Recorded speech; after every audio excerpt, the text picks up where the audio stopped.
gracias, Nilton. Y a través tuyo saludo a todas las personas que están conectadas el día de hoy, que han decidido tomarse un poquito de tiempo del domingo por la tarde para escuchar un poco de derecho penal. Trataré de que la clase sea llevadera, pondré varios casos de jurisprudencia y tal para que sea más amena esta clase. El tema asignado, evidentemente, como bien ha dicho Nilton, como parte de la teoría del delito, es la imputación objetiva, ¿no? Yo diría que uno de los temas, o si me preguntaran alguna vez, ¿no? ¿Cuáles son de los temas del derecho penal los más importantes, los temas que más han calado, ¿no? Los que han hecho la diferencia, los temas que han ahí marcado la diferencia en el derecho penal, o han hecho historia, por así decirlo? Yo diría que es autoría y participación, la teoría del delito, evidentemente, y dentro de ella la imputación objetiva.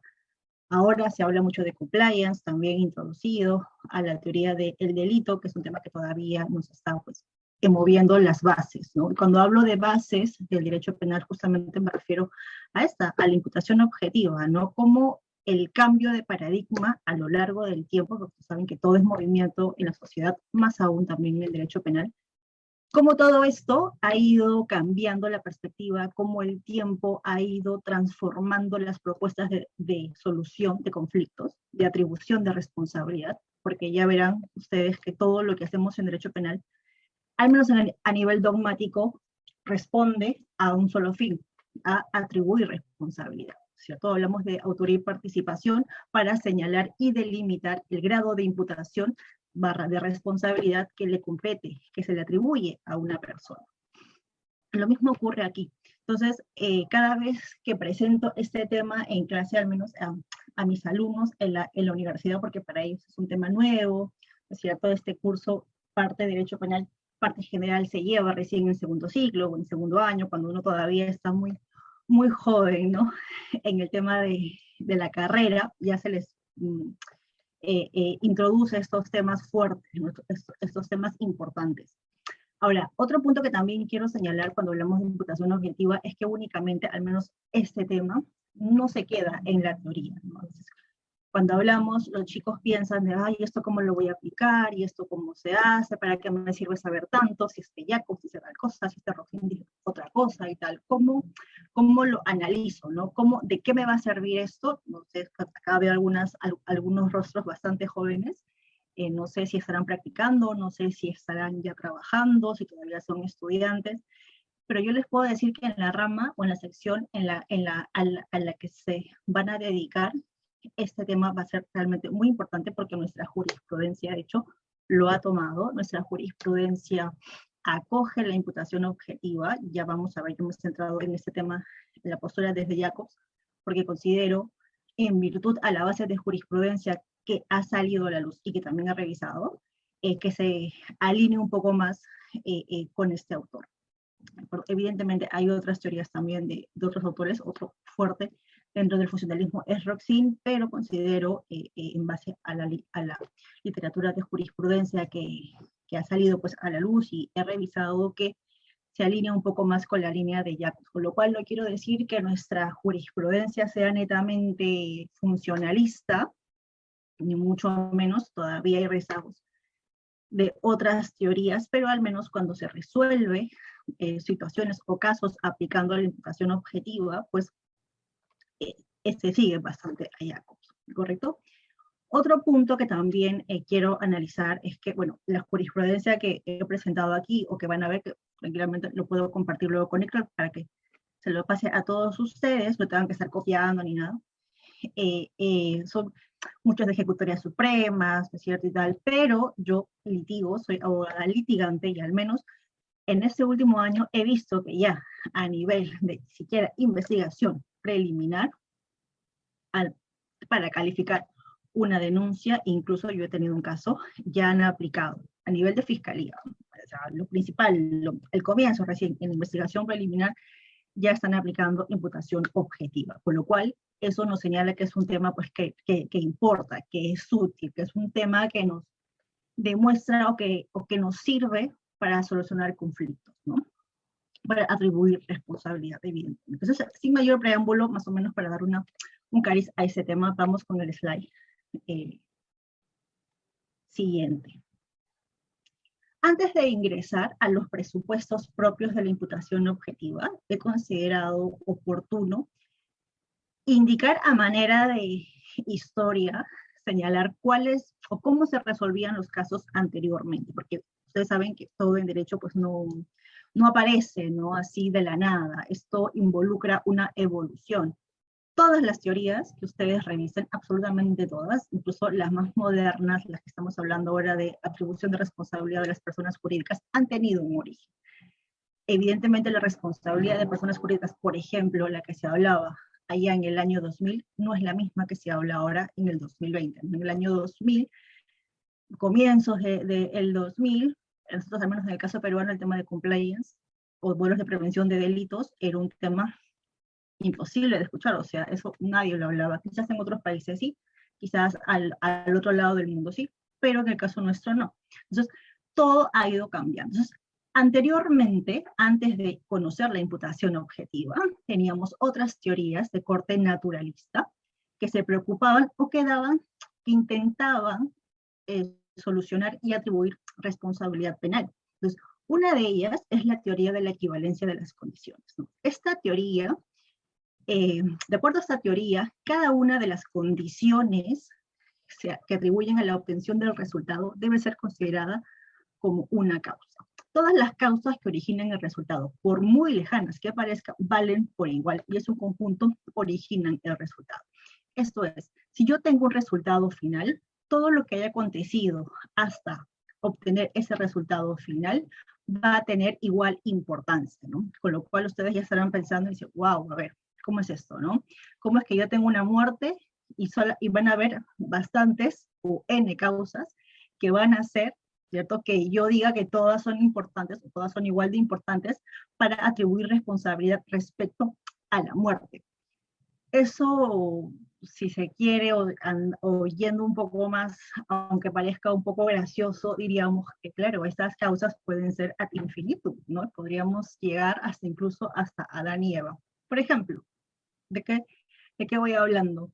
Si yo quiero atribuir la responsabilidad de una muerte de A, por ejemplo, y B lo ha matado de acuerdo a esta teoría, pues podríamos señalar, ¿no es cierto?, que también fueron los papás de B, ¿no es cierto?, y las familias, porque si los papás de B no hubiesen tenido a B, no hubiese ocurrido la muerte, así, hasta ad infinitos. Esto evidentemente sería un error, ¿no? Porque todo no puede concurrir. Tenemos que circunscribir cuál ha sido esa causa que objetivamente, acá ya introduzco un término ya propio de la imputación objetiva, ha causado ese resultado, ¿de acuerdo? Entonces, eso no nos daba garantías. Ustedes saben que todas las instituciones del derecho penal pues se encargan de otorgar garantías para tener un resultado, para tener una atribución de responsabilidad coherente, conforme a un Estado democrático de derecho con el cual convivimos. Este caso del burdel que he colocado aquí, por ejemplo, es, simplifica o ejemplifica, mejor dicho, bastante bien lo que voy diciendo. Este fue un caso ocurrido en Alemania, en donde pues había un local que se encargaba de promover, ¿cierto?, las, la venta o la trata, ¿no es cierto?, de mujeres, ¿no?, a través de la prostitución y tal, y como pues en todo local se venden además otras cosas, ¿no?, alcohol, comida, lo que fuese. Entonces había un proveedor en este local que era específicamente de vinos, ¿no? Este proveedor se encargaba pues de vender esta bebida, ¿no?, que alegraba a los consumidores, ¿no?, que hacía quizás más entretenida la visita, ¿no?, a este local, además seguramente de otros locales, pero este local pues se surtía de este proveedor de vinos. Entonces, cuando se hace la imputación al administrador dueño del burdel, también se acoge como responsable al proveedor de vinos, al vendedor de vinos. Entonces, dentro de esta imputación, pues se alegaba que el proveedor de vinos, el vendedor de vinos, también hacía que este tipo de actividades se sigan promoviendo, ¿no? Una actividad, por supuesto, ilegal, la trata de prostitución, trata de personas y demás. Claro, aquí uno dice, ¿cómo es esto? A ver, si la imputación o el delito, ¿cierto?, es la trata de personas, el proxenetismo, ¿cómo es que entra a calar entonces una conducta que no tiene, que no alberga este tipo de delito? Sin embargo, en la sentencia de este caso se sostenía que la venta de este licor, de esta bebida, contribuía a la presencia de más clientes, porque si no hubiese habido esta, ¿cierto? Quizás esta conducta, pues no hubiese tenido tanto éxito. Entonces, ya verán que les hace un poco de ruido, ¿no? Esta suerte de situación o de resolución o atribución de responsabilidad hace un poco de ruido. Creo que nosotros, al menos a estas alturas, ya conocedores del derecho, en este año nos sería bastante complicado de sostener, ¿no? Pero para que vean que esto pues se sostenía así, se resolvía así antes, y esto era lo que pasaba. Otro tipo de teoría de esta categoría era la condición sine qua non. Esta teoría señalaba que si suprimimos mentalmente una causa, dicho resultado desaparecería, ¿no? Aunque pareciera que yo hubiese resuelto varios problemas a nivel dogmático, lo cierto es que no era así, ¿no? Más aún cuando en el caso concreto no se conoce ciertamente la causa originaria del resultado. Este caso fue muy conocido, acá es el caso de la talidomida. Esto es un medicamento aplicado para las mujeres embarazadas y tenía como finalidad resolver los síntomas molestos propios del embarazo, ¿no? Náuseas, vómitos, mareos. Entonces, los médicos comenzaron a recetarlo a las mujeres. Ellas efectivamente sentían que había un cambio en su cuerpo, que ya no sentían esas molestias, ¿no? Algunas las pueden tolerar, algunas no las pueden tolerar, entonces lo toman. Entonces, ¿qué pasaba? Que cuando las mujeres ya daban a luz, las que habían tomado este medicamento, pues daban a luz fetos o bebés que presentaban este tipo de anomalías. Entonces, luego de la investigación, se dio a entender, se dio a conocer de que las mujeres que habían tomado esta medicina no para abortar, ni mucho menos, sino para aliviar estas molestias propias del embarazo, pues tenían bebés luego con estas malformaciones. Entonces, sí, de acuerdo a esta teoría, ¿no? Si es que no hubiesen tomado el medicamento talidomida, no allá por los 50, los años 60, pues las mujeres embarazadas habrían tenido evidentemente los síntomas, ¿no? De náuseas, mareos, molestias, pero además no hubiesen tenido bebés con malformación. Entonces, nuevamente, bueno, evidentemente la farmacéutica se defendió, dijo que esto no necesariamente así, que incluso había mujeres que habían tomado ese medicamento y que no tenían, ¿cierto?, bebés con malformaciones. Esa fue su técnica de defensa para decir que, oye, por si acaso no todas las mujeres que han tomado este medicamento tienen bebés con malformaciones, porque hay algunas que han tomado el medicamento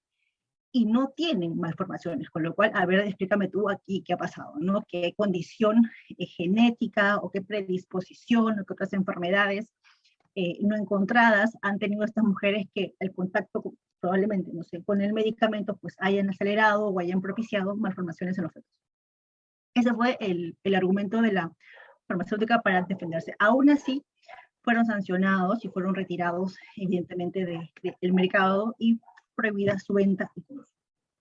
¿De acuerdo? Pero la idea era esta, ¿no? El razonamiento, porque ya verán que todas estas teorías son unas suertes de explicaciones, de razonamientos, ¿no? Argumentaciones. Argumento de esta manera para llegar a este resultado. Argumento de esta otra manera para llegar a este resultado. ¿De acuerdo? Entonces, esta forma de argumentación de la teoría condición sine qua non tampoco fue aceptada porque no se veía tan cierto, ¿no? Si habían mujeres que habían tomado esta medicina y cuyos bebés no presentaban ningún tipo de alteraciones o malformaciones, entonces esta teoría se caía, ¿no? Porque al decir que todas las mujeres que habían tomado el medicamento presentaban, pues ahí sí había un vacío que no se podía explicar. Pero aún así fue sancionada este medicamento. Entonces ya verán, por acá, Ya verán que la causalidad, ¿no? Porque acá es un A entonces B, ¿no? Muy naturalístico, muy matemático, ¿no?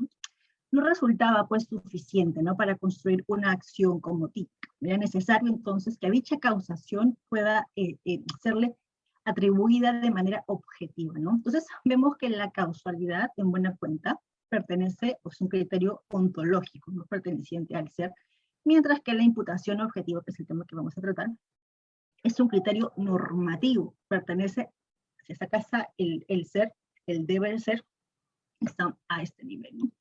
Mientras que bajo los criterios de causalidad respondemos a la pregunta, ¿qué pasó, no? ¿Qué pasó? Pues hubo bebés con malformaciones.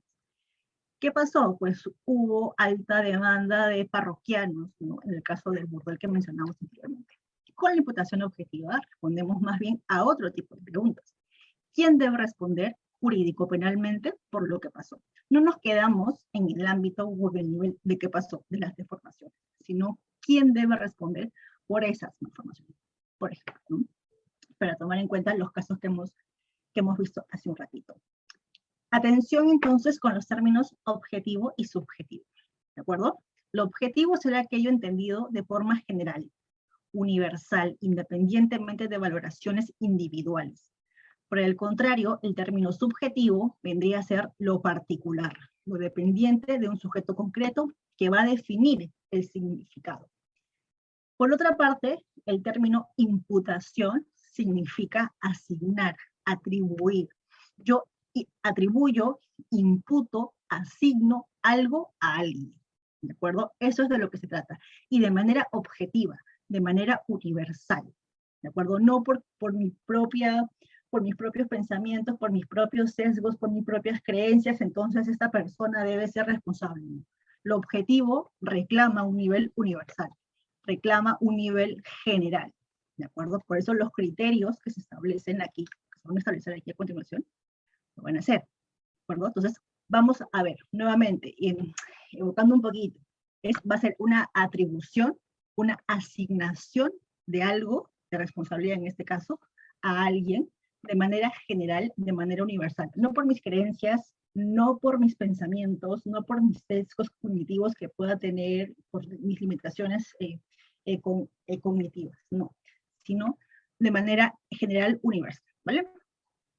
Entonces, continuamos, que no me quiero pasar del tiempo.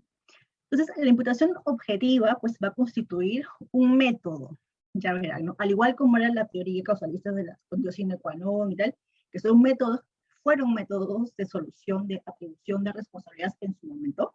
La imputación objetiva también va a ser eso, ¿no? De una interpretación, pero más bien de carácter normativo, ¿no? Que va a servir para delimitar el alcance del tipo objetivo en una conducta determinada.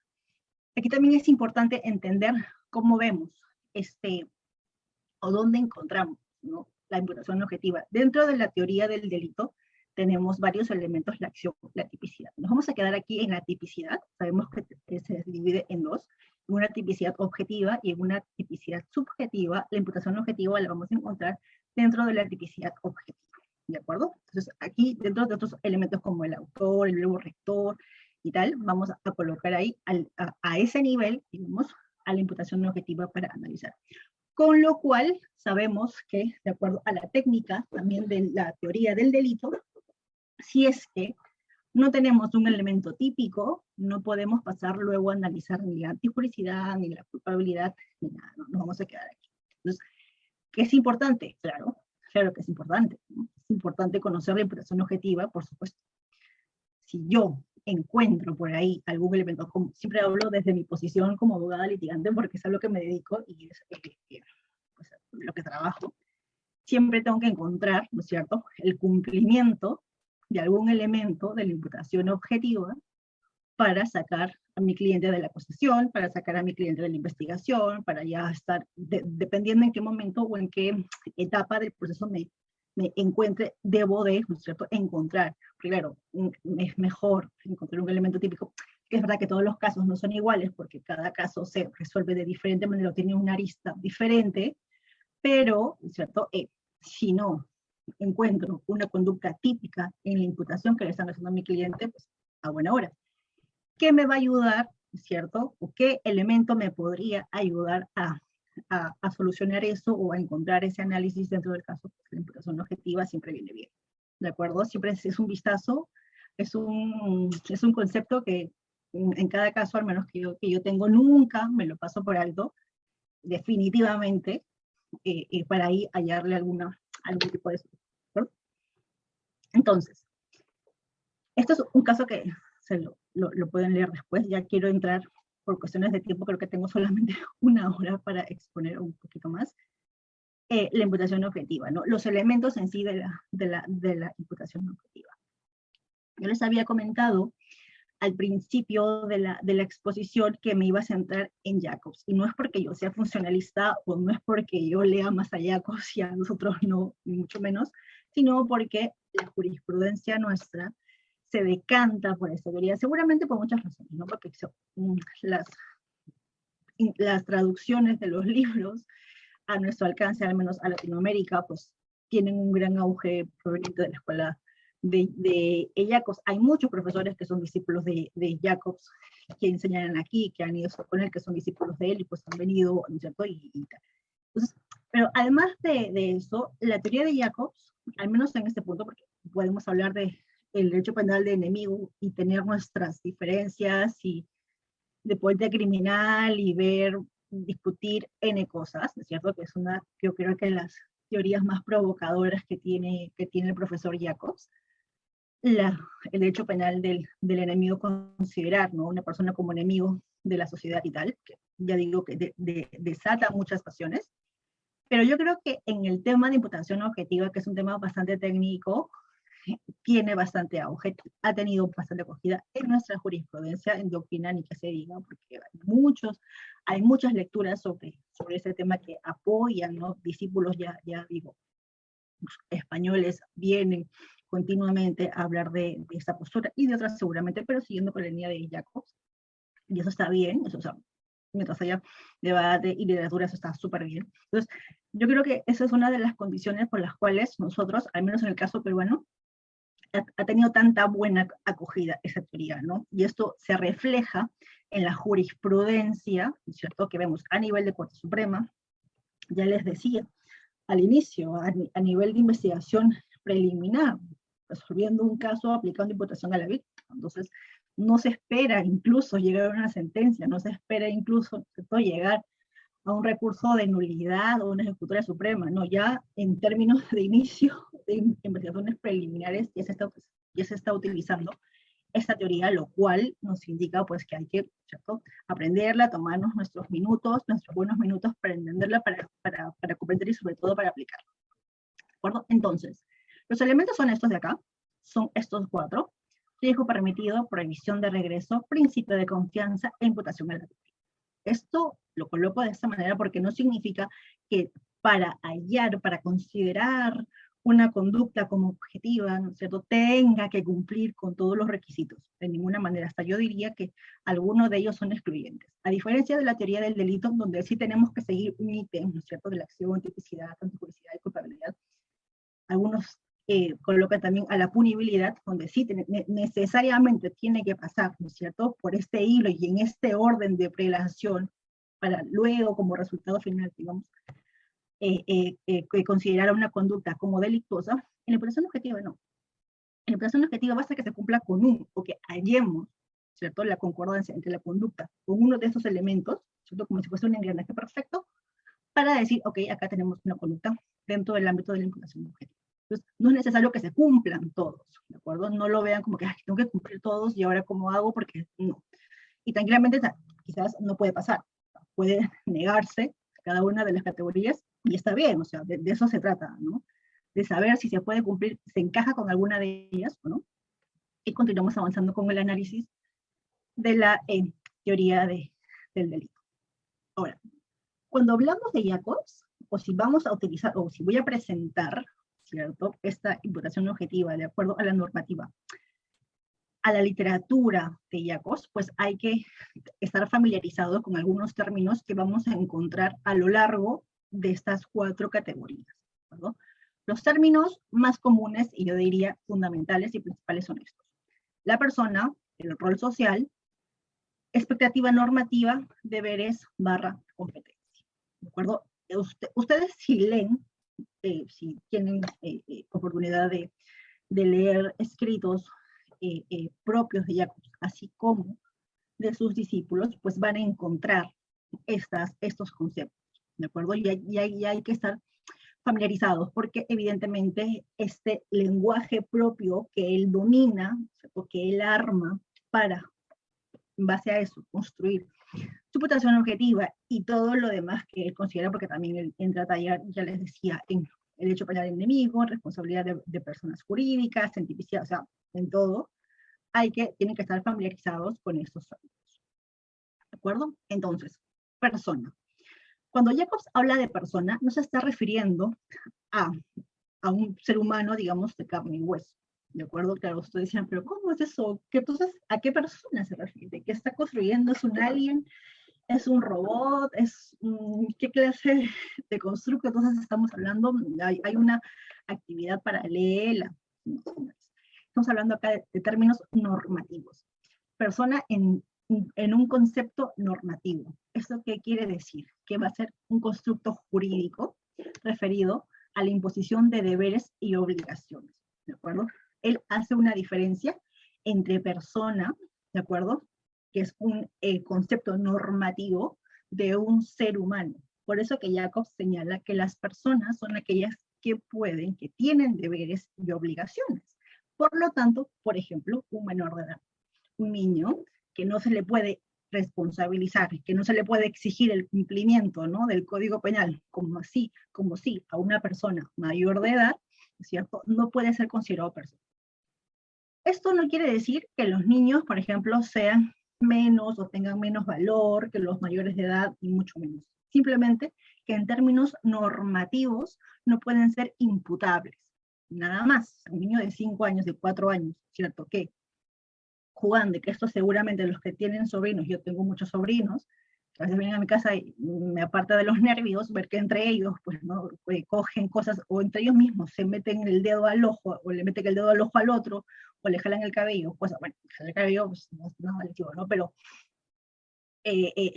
con algún objeto punzocortante o punzante que encuentren en la casa, ¿no?, con 2 descuidos, en 2 segundos de descuidos, pues ya tengo al otro sobrino o caído, o estrellado en la pared, o con algo en la cabeza. Una vez tuve no era tan pequeña, pero era un poco más grande, que le había cortado todo el cabello a la otra, porque estaban jugando a la peluquería, entonces con las tijeras, pues le cortó todo el cabello. Entonces, pero son todavía personas, bueno, no me quiero confundir con términos normativos, pero todavía son seres humanos que no reconocen el peligro, ¿cierto? Que todavía tienen una capacidad de desarrollo muy baja, ¿no? Que todavía no pueden controlar tipo de pensamientos, emociones, acciones, ¿no? Por lo tanto, como todavía no pueden ser un centro de imputación de deberes y obligaciones, entonces no podemos considerarlas para los ámbitos que nos interesan, porque aquí todo lo que estamos hablando aquí es atribución de responsabilidad. Evidentemente, con alguien tan pequeño, ¿cierto?, por ejemplo, los que presentan algún tipo de enfermedad psicológica tampoco, o sea, tampoco Jacobs los considera como personas. Entonces, aquí todavía no podemos estar en ese nivel. Entonces, Jacobs va a separar a esas dos clases y las va a llamar personas únicamente aquellas que sí puede exigirle el cumplimiento de la norma, que sí puede. Evidentemente todos conviven en sociedad, ¿no? Convivimos con niños, con personas con algún tipo de retraso mental, X cosas, por eso inimputables, convivimos todos dentro de la sociedad, pero para fines netamente jurídico penales nos vamos a quedar con las que sí les podemos exigir esa responsabilidad, a la que sí le podemos exigir un comportamiento adecuado, correcto, al derecho penal, a la que sí le podemos exigir ese cumplimiento. Entonces, para empezar, esa diferencia. Luego tenemos otro concepto, el de argot social. Esta es una forma de delimitar de manera estereotipada las funciones de cada persona dependiendo del segmento de la sociedad en la que se encuentra, ¿no? Justo ahora esta diapositiva, siempre lo explico que es así, esta diapositiva pues tiene unas cuadrículas, no sé si lo podrán ver aquí, como unas cuadrículas de un cuaderno, ¿no? Entonces nosotros dividimos la sociedad como si fuese una gran hoja, ¿de acuerdo? Como si fuese una hoja así enorme, ¿no? De cuadrículas, pues nos vamos a encontrar que cada cuadrícula puede representar un rol social, ¿no? Nosotros, a través de contactos sociales, pues en nuestra vida, en el día a día, nos topamos, nos chocamos con otras personas. Ahora mismo, ¿cierto? Estamos escuchando una clase, estamos viendo unas diapositivas, probablemente antes y almorzando, quizás más tarde salgamos con la pareja, ¿no? Con el novio, con los amigos, mañana volvamos nuevamente al trabajo, y así. Entonces, a lo largo del día, nosotros vamos desempeñando diferentes funciones, ¿no? Porque evidentemente pues, somos personas que vivimos, o sea, no somos seres que estamos solos, ¿no es cierto? En la sociedad, al contrario, somos seres sociales que necesitamos del contacto de otras personas, ¿no? Como un jefe, de un trabajo, de un estudio, de la familia, de la pareja, de los hijos, etcétera, ¿no? Entonces, esos contactos sociales, Jacobs los va a delimitar. Y va a decir, ok, es verdad, la sociedad y la persona se delimita, hace muchas cosas en su vida, es un ser extraordinario, hace un montón de cosas en su vida. Entonces, vamos a encontrar estos roles, ¿no? Estos roles sociales, estos roles también funcionales, estos roles normativos, que me van a servir a mí para delimitar también responsabilidades. Porque esta persona, por ejemplo yo, ¿no? Que estoy ahora mismo desempeñando un rol, ¿no? De capacitadora, si se quiere, ¿no? A todos ustedes a su vez están en el rol de estudiantes, pero ya llega mañana que tengo una audiencia, voy a estar en el rol, ¿no es cierto?, de abogada litigante, luego saldré a almorzar con unos amigos, probablemente unos colegas más tarde, tendré otro rol, ¿cierto?, de amiga, de compañera, de colega, ¿no? Y luego en la noche tengo una reunión familiar, pues estaré en el rol con mis papás, o de hija, ¿cierto? Y tal. Entonces, vamos a tener a lo largo de nuestra existencia, ya visto que en un solo día puedo desempeñar varios roles, esa capacidad delimitadora, ¿no? Hay roles que me permiten, ¿no es cierto?, digamos, sociales, en donde no hay una reglamentación así tan escueta, tan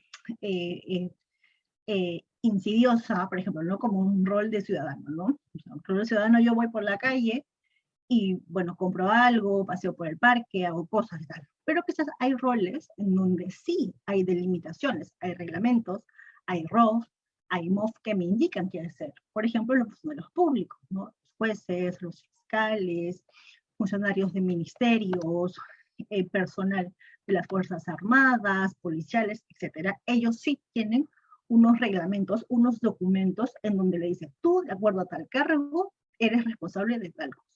Tú como gerente general, ¿cierto? Eres responsable y lo señala, ¿no? Y los enumera. Entonces, claro, esa persona que asume, evidentemente, voluntariamente ese rol, va a decir, ah, ok, yo tengo, ¿cierto?, estos roles que cumplir, no me puedo exceder de ellos porque estaría en contraposición, estaría chocando mi rol con el rol de otra persona, no me puedo inmiscuir en el rol de otra persona, y tampoco puedo dejar de hacer los roles que me han asignado. Si yo tengo como 5 roles de acuerdo a este documento, no puedo, ¿cierto?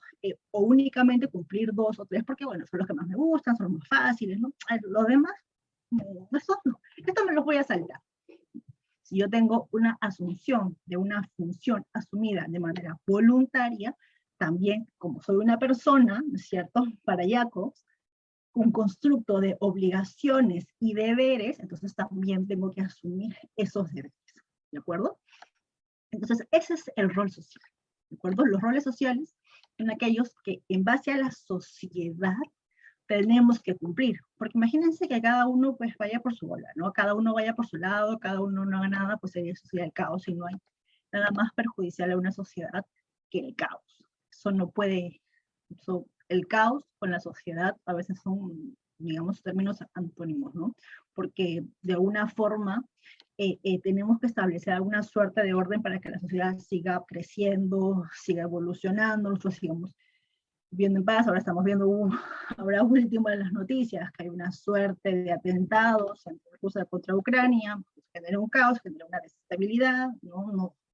Tenemos ahora problemas probablemente en economía que quizás no van a ser de impacto a corto plazo, pero quizás a largo plazo, en fin, ¿no? Entonces es un caos que genera y que no hace que se distribuya, eh, independientemente de que quién esté sumando el otro, lo ideal es que apuntemos a otro lado y no continuemos con este tipo de enfrentamientos, pero bueno, entonces, aquí explicamos el concepto de rol. La expectativa normativa es aquel concepto en el cual a través de una persona, ¿cierto?, espera, tiene la esperanza, bueno, la expectativa de que la otra persona con la cual se está topando en estos contactos sociales también cumpla con el rol que le ha asignado.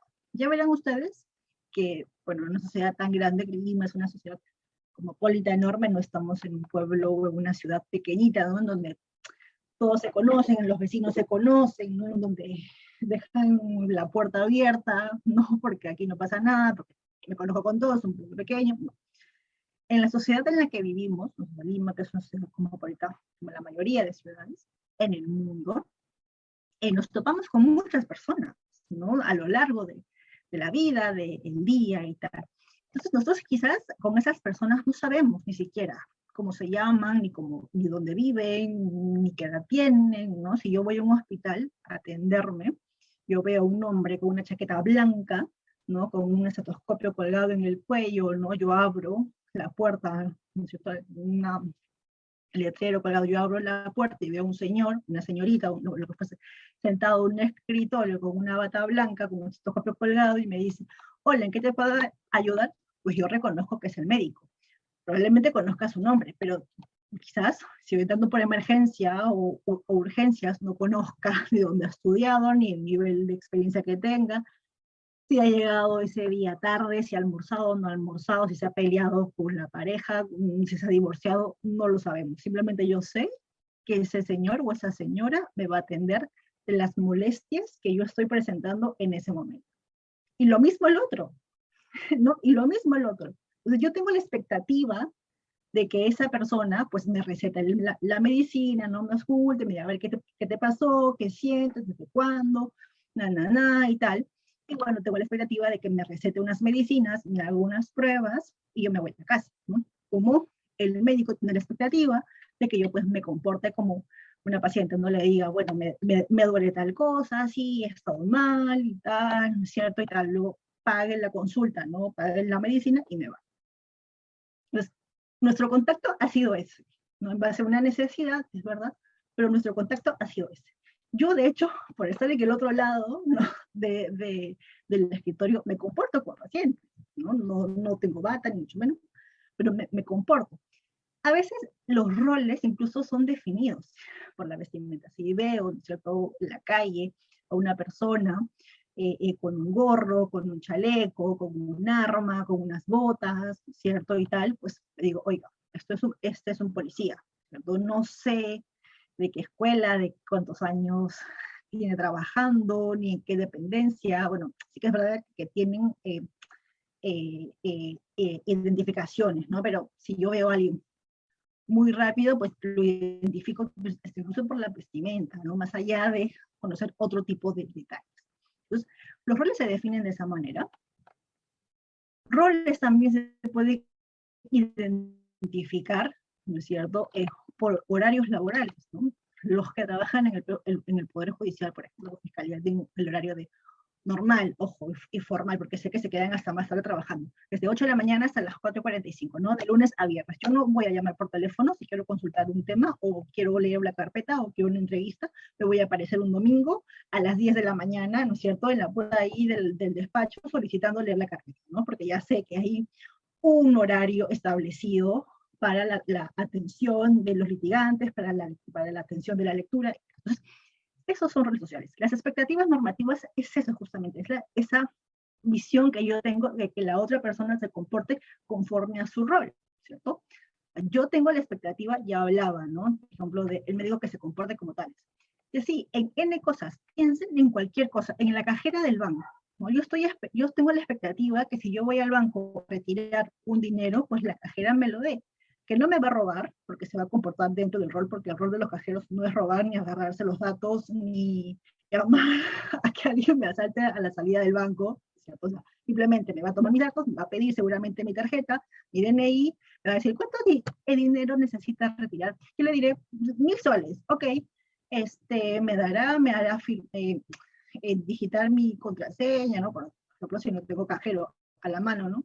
Lo que fuese, me hará digitar, mira, muy bien, me dará los billetes y yo mire, yo tengo la expectativa, ¿cierto?, de que los billetes son verdaderos, no son falsos. Tengo la expectativa de que me dé los 1.000 soles, que no me dé 900 soles. Tengo la expectativa normativa que la cajera pues no va a llamar, no me va a robar. Tengo la expectativa de que no va a llamar a nadie que me esté esperando en la puerta que diga, oye, por ejemplo, la mujer que va a salir de lentes, pelo negro y polo mangacero está retirando tanta cantidad, por si acaso. Yo tengo la expectativa esa.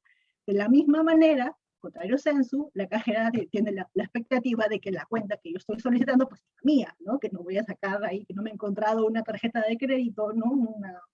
Un DNI falso en la calle y me estoy haciendo pasar por alguien, ¿no? Son expectativas normativas. Cada uno, yo espero que el otro también se comporte conforme a derecho, en cumplimiento de la norma, en cumplimiento del derecho, ¿de acuerdo? Deberes y competencias. Pues, ¿qué espero? Que cumpla, pues, deberes, ¿no es cierto?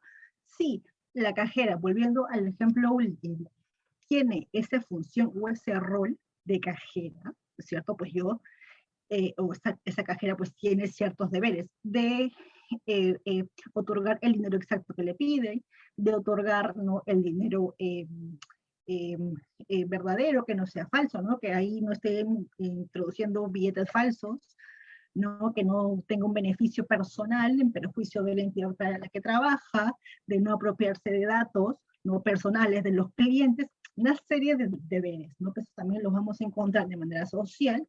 Por ejemplo, un ciudadano pues no tiene ciertamente esos deberes como si un funcionario público, como si un juez, como si un fiscal, como si los funcionarios en general de la administración pública, ¿no? Por ejemplo, las competencias, pues son esos ámbitos en los cuales se va a desarrollar, ¿no? Vamos al ejemplo. Si tengo el rol de juez, pues tengo un ámbito de competencia. Ese ámbito de competencia se va a designar o se va a delimitar, por ejemplo, ¿no? Juez del primer despacho unipersonal de Lima. Ok, yo voy a ver únicamente, soy competente para ver estos casos, ¿no? El juez, no, el vocal de la segunda sala, reos libres de Lima Norte. Ok, entonces yo soy competente para ver únicamente esos casos de Lima Norte que vienen en apelación, voy a ver juicios orales, lo que fuese, informes orales, yo voy a hacer todo eso. No me voy a meter, ¿no es cierto?, como juez a ver casos de reos en casa, por ejemplo, me voy a meter o me voy a abocar para ver casaciones, para ver juzgadas supremas, porque eso no me compete, como eso le competirá a los jueces integrantes de la Corte Suprema, y viceversa, ¿no? Los jueces de la Corte Suprema pues no verán prisiones preventivas, ¿cierto?, medidas cautelares, porque eso les competirá a los jueces de investigación preparatoria, por ejemplo. X cosas, se verán que todo está bastante bien administrado, ¿no? Y eso es que justamente porque se les dio la gana, no, porque eso diferencia, las competencias nos hacen más ordenados, nos hacen delimitar roles, nos hacen trabajar de una manera más ordenada, ¿no? Yo entonces como abogada no voy a apelar a algo que corresponde a la Corte Superior, me voy a ir a la Corte Suprema, me lo van a denegar, definitivamente me lo van a denegar. Entonces yo sé qué competencias tiene cada juez. Bueno, en este caso he hablado de la Corte Suprema, pero eso se aplica perfectamente para, por ejemplo, en los casos de funcionarios públicos, ¿no? Los que trabajan en fiscalía. Siempre a mis clientes, cuando los preparo, les digo, usted tiene que señalar desde el momento uno en la declaración las competencias en virtud al artículo del ROF de tal que le corresponde. Y ya está. Usted tiene que decirlo, tiene que mencionarlo, no puede dejar de mencionarlo, ¿no? En virtud de mis competencias, porque claro, mi proceso de selección, por ejemplo, interviene en varias áreas y varias personas para adjudicarle un bien inmueble o un contrato a tal empresa. Entonces, pero el fiscal en la denuncia y la investigación mete a todos, ¿no? No, él no va distinguiendo. Yo en las investigaciones preliminares pues mete a todos, ¿no? Y los hace llamar a todos y los hace declarar a todos, ¿no? Porque él parte de la idea de que hubo un conjunto de personas, todos ellos, ¿no?, se alinearon para favorecer a tal o cual empresa. y ya se está viendo que dentro de la, o sea, tiene que establecerlo dentro de la investigación, que una persona, si es que bien en el proceso de selección o de adjudicación o lo que fuese, se le otorgó un contrato a tal persona, pues cumplió su rol, cumplió, ¿no es cierto?, se mantuvo en un aspecto neutral en virtud del cumplimiento de sus competencias, que eso ya lo vamos a ver después en revisión de riesgo, por ejemplo, que otras personas hayan aprovechado de esa neutralidad para cometer una actitud delictuosa es otra cosa, ¿no? Entonces, hay que delimitar competencias. Yo hice tal cosa, lo que me correspondía, porque esto está regulado en un ROF, en el MOF, que a mí me obliga a hacer tal cosa y ya está. Lo que han hecho los demás es tema de ellos. Y si eso ha hecho que finalmente se llegue a una conducta delictuosa, es otro tema. Yo me mantuve en mi competencia, en mi rol. Por ejemplo, sirve mucho, por eso es que estos temas enamoran mucho y sirven mucho en temas de funcionarios públicos, por ejemplo, en temas de empresas también, ¿no? ¿Qué área compete el área de marketing tiene una función, el área de contrataciones tiene otra función, de recursos humanos, perdón, tiene otra función, logística tiene otra función, compras tiene otra función. Diferentes áreas que también se van a identificar, management no corporativo, para desarrollar cosas. Entonces, eso es importante, roles, expectativas, deberes, competencias, son conceptos que van a ir rondando a lo largo de los constructos de la implementación objetiva que estamos viendo ahora mismo. Bueno, el primero de ellos, el riesgo no permitido. Es aquella institución dogmática que determina el estado de interacción normal en el tráfico de determinados riesgos, ¿no? De acuerdo a la sociedad en la que vivimos, existen diferentes tipos de riesgos en los cuales las personas tenemos que convivir para lograr nuestros fines, ¿no? Este tipo de riesgos los llamamos riesgos permitidos o socialmente adecuados. ¿Cuál es el último riesgo que la humanidad en general acaba de vivir, acaba de pasar? La COVID-19, ¿no? Este virus que nos acompaña más o menos desde el año 2000, que ha hecho que paralicemos un poco nuestras vidas, que ha hecho que salgamos a la calle tapados, ¿no? Con media cara tapada, que nos vacunemos de manera voluntaria barra obligatoria, ¿no? Porque si no tienes la vacuna, entonces te restringen un montón de cosas, ¿no? No puedes ir al cine, no puedes ir a comprar, no puedes ir al súper, etcétera. Entonces ha sido una decisión obligada, una decisión voluntaria, pero forzada. Responden evidentemente a temas médicos de prevención de salud, que seguramente ya entramos a tallar posteriormente, pero lo cierto es que este virus, ¿cierto?, ha hecho que cambiemos también nuestra vida, ¿no? Que ustedes recordarán el famoso saludo del puñito, ¿no? Antes, sobre todo los latinos, pues saludamos con besos, saludamos con abrazos, ¿no? Se hizo una campaña a principios del inicio de la pandemia para, ¿no?, alejarnos, ¿no? El alejamiento del otro era una forma de cuidarnos. Nosotros que a veces los peruanos no somos muy melosos, ¿no? Y estamos acostumbrados pues al contacto, ¿no? A saludar, no somos como los europeos, los alemanes un poco más fríos, ¿no? Que no te saludan con beso, ¿no? Sino que ¿no?, con la bajada de cabeza y ya está, nosotros no todos tocamos la mano, bueno, los argentinos también se dan beso y tal, pero estamos acostumbrados a eso y en virtud de un riesgo que hubo, ¿cierto?, en este caso el virus, pues hizo que cambiemos varios de nuestros comportamientos, ¿no? Que al día de hoy, pues yo diría que es, ya se nos está haciendo un poco de costumbre, ¿no? O sea, antes era impensable, de hecho, yo que tengo rinitis, me era muy complicado salir a la calle con una mascarilla, porque no podía respirar. Al día de hoy lo hago con total normalidad, porque después de 2 años de esta pandemia, ya se me ha hecho costumbre salir con mascarilla a la calle y ponérmela, y mi rinitis se ha tenido que ir a un segundo plano, porque es parte de, ¿no? Es parte de lo que vivimos ahora. Entonces, nosotros estamos llenos de riesgos, así como ha habido, como ha aparecido este virus, pues anteriormente hubo otros riesgos, ¿no? Imagínense que antes, el riesgo que hubo, un riesgo bueno, por cierto, fue la aparición del vehículo, ¿no? La aparición del avión, la aparición del tren, la aparición de estos medios de transporte, por los cuales ahora son realmente comodísimos, y no imaginamos nuestra vida sin ellos, ¿no? En su momento, cuando aparecieron, pues eran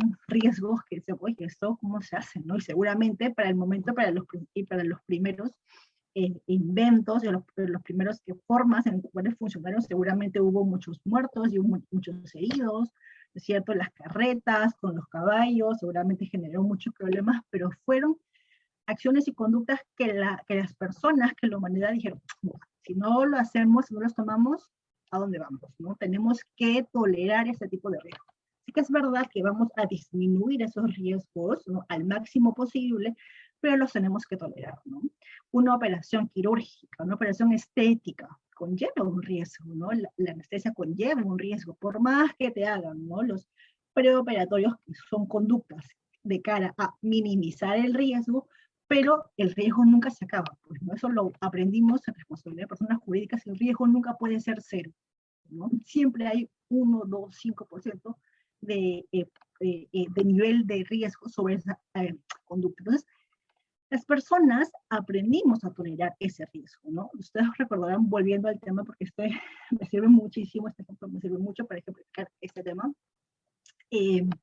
Al principio, yo no sé ustedes, yo hablo por mí y mi familia, cuando ya de pronto el Estado comenzó a, a otorgar mayores libertades, como para salir cuando se levantó la cuarentena, por ejemplo, en un primer momento, pues yo no sé ustedes, pero a mí me daba la sensación de miedo, me daba la sensación de que el virus estaba pues en el aire, ¿no? De que me iba a contagiar y tal, ¿no? En el aire.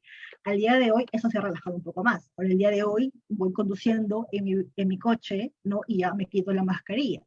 Si voy a la casa de un familiar, ya no estoy, bueno, y a la casa de un familiar todavía conlleva un riesgo, pero antes, cuando lo tenía que hacer, pues iba, ¿no? Con la doble mascarilla, con la careta, ¿no? Había unos equipamientos de seguridad o de bioseguridad, ¿no? Ahora ya pues estamos un poco más relajados porque hemos aprendido a convivir con el riesgo, ¿no? Han habido medidas que han hecho que el riesgo virus COVID-19 se reduzca, como las vacunas, por ejemplo. No nos hemos vacunado para que ese riesgo pues disminuya, para que no haya una alta tasa de mortalidad, ni que estén repletos y reventando los hospitales, y va a funcionar.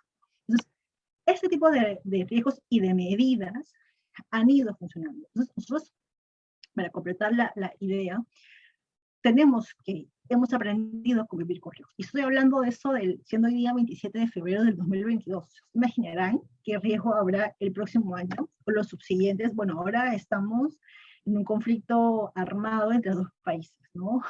Salimos de una, entramos a otra. Entonces, ¿qué riesgos no se implementarán de acá al 2024, al 2030, etcétera? Entonces, nosotros como seres humanos, pero como personas, en terminología jacobsiana, tenemos que adecuarnos a esa implementación, ¿no? Algo tan sencillo, algo tan neutral como darse la mano, ¿no? Independientemente de esa mano haya tocado X cosas, pues es algo totalmente normal para nosotros. Ahora, a raíz de este nuevo virus, pues ha sido un poco complicado, ¿no? Damos apenas el puño, levantamos la mano, o ni siquiera nos tocamos, etc. Entonces, eso se trata del riesgo permitido y del riesgo no permitido. No vamos a tolerar, eso es la conducta de manejar un vehículo, evidentemente es riesgosa, de manejar un arma es evidentemente riesgosa, mientras se mantenga en ese límite, ¿no? Mientras se mantenga en el límite de lo permitido, todo bien, no pasa nada. Y esto se va a mantener siempre y cuando la persona o mejor dicho, se adecue al rol que tiene. Cuando se adecua al rol que tiene, no se extralimita, no pasa nada, todo genial. Cuando la persona extralimita ese rol, de lo permitido va a pasar a lo no permitido. Y ahí vamos a tener problemas, ahí vamos a tener algunos problemas, porque lo no permitido, cuando el riesgo se convierte en no permitido, el derecho penal ya no lo va a tolerar. El derecho penal dice, oye, yo te aguanto, es cierto que manejes un vehículo, está bien, pero yo para reducir ese riesgo te voy a colocar ciertos límites. Por ejemplo, los límites de velocidad. En tal zona, bueno, ahora han cambiado, no recuerdo bien cuáles son los límites, pero los han reducido, los han aumentado para que justamente no haya accidentes de tránsito. Entonces, el Estado hace conductas para disminuir esos riesgos, ¿no? O sea, que sepas que conducir un vehículo es riesgoso, sí, todos lo sabemos, pero yo lo que voy a hacer es ponerte algunos límites para que ese riesgo se mantenga dentro de lo permitido. Por ejemplo, ya decía, los límites de velocidad, ¿no? En carretera, en zona escolar, en zona frente a hospitales, en zonas residenciales, etcétera, en vías rápidas, etcétera, ¿no? Yo te coloco esos límites. Entonces tú, si quieres asumir este riesgo de manera voluntaria, ¿cierto? Que sepas que vas a tener ciertos límites. Y, no los, ya, y si los cumples, no pasa nada, todo bien, todo regio. Pero si decides aumentar la velocidad por encima de la cual yo he establecido como permitida, además evidentemente de caerte una multa, puedes generar, ¿no es cierto? Ya ese riesgo se convierte en principio en no permitido y puedes generar otro tipo de conductas, por ejemplo, dañar a alguien, atropellar a alguien, matar a alguien, lo que fuese, ¿no? Entonces, de eso se trata el riesgo no permitido. Imagínense, pues, ¿no? Si ese riesgo de manejar un vehículo se suma otro riesgo, como por ejemplo beber alcohol, ¿no? Que es una cosa también neutral. Todos hemos brindado en algún momento, en años nuevos, son conductas neutrales, dentro de la adecuación social, ¿no? Brindar en discotecas, en eventos, ¿no? Diferentes tipos de vinos, de tragos, etc., ¿no? Pero ¿qué pasa si unimos esos riesgos, ¿cierto? Riesgo no permitido uno con riesgo no permitido otro. Por ejemplo, manejar un vehículo, portar un arma, con el riesgo de, por ejemplo, estar en estado de ebriedad. Estos dos riesgos pues hacen evidentemente que lo permitido se convierta en no permitido, ¿de acuerdo? Y eso ya no es tolerable para el derecho penal, bajo ninguna circunstancia. Entonces ahí es donde entra a tallar el derecho penal. Cuando todo está dentro del ámbito de la normalidad, no pasa nada, todo bien. Cuando tú te mantengas dentro de tu rol, todo bien. Cuando tú decides extralimitarte de ese rol y pasar de lo permitido, por lo tanto, a lo no permitido, ahí sí tendremos problemas, ¿de acuerdo? Entonces, la sociedad pues no tiene más remedio que aceptar de mucho la realización de dichas actividades riesgosas, ¿no? Pero con la condición de que se gestione ese riesgo de la mejor manera, de forma tal que se pueda reducir el riesgo al máximo, contenerlo o neutralizarlo. Este riesgo permitido se puede encontrar regulado normativamente, por ejemplo, en el tráfico automotor, en el desarrollo de industrias, lex artis, o por normas estándar de conducta, ¿no? Por ejemplo, en el caso de los médicos, que también es otra actividad que también está regulada, ¿no? No es que los médicos van por la vida recetando pastillas y operando y abriendo cuerpos y ya está, y no pasa nada, ¿no? También hay una línea ahí muy establecida. Yo he tenido la oportunidad de defender a dos enfermeras que trabajaban en el Instituto del Corazón porque el paciente que operaron, eran niños, era un niño, había presentado complicaciones en la operación y finalmente había fallecido, ¿no? Entonces, en este caso, pues se imputó a todos los intervinientes, tanto médicos, anestesiólogo, personal de enfermería, técnicos también de enfermería que habían intervenido. Creo que me estás levantando la mano, Lex Academy. Sí, doctora, soy Nito. Cuéntame. Solamente para decirle que a las 6 teníamos la siguiente ponencia. Uy, Entonces, 3 minutos más, doctora, y sí, concluiría. no pasa nada, me he emocionado.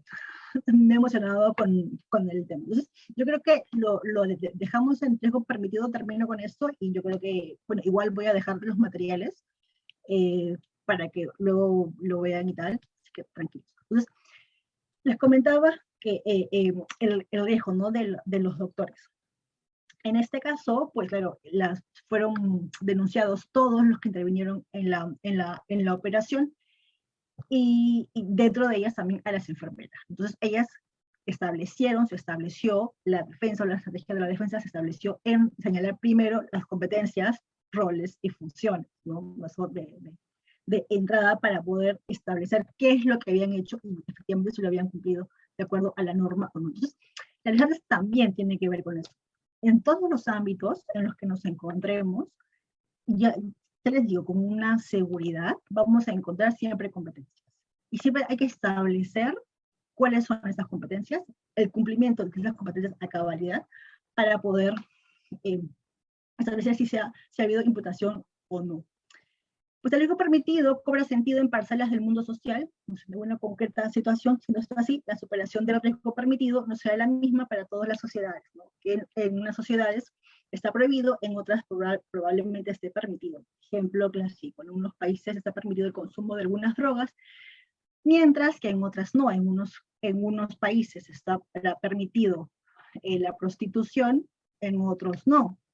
Eso también dependerá de cada sociedad, ¿no? Todas las sociedades no nos establecemos bajo las mismas costumbres, bajo las mismas normas, y eso también dependerá de que este concepto se adecue a la sociedad en la cual se le pretenda aplicar. Lastimosamente se nos ha ido el tiempo. Acá tienen una jurisprudencia más, pero ya digo que lo pueden leer después. Voy a dejar las diapos para que lo puedan ver. Y nada, conmigo hasta aquí entonces.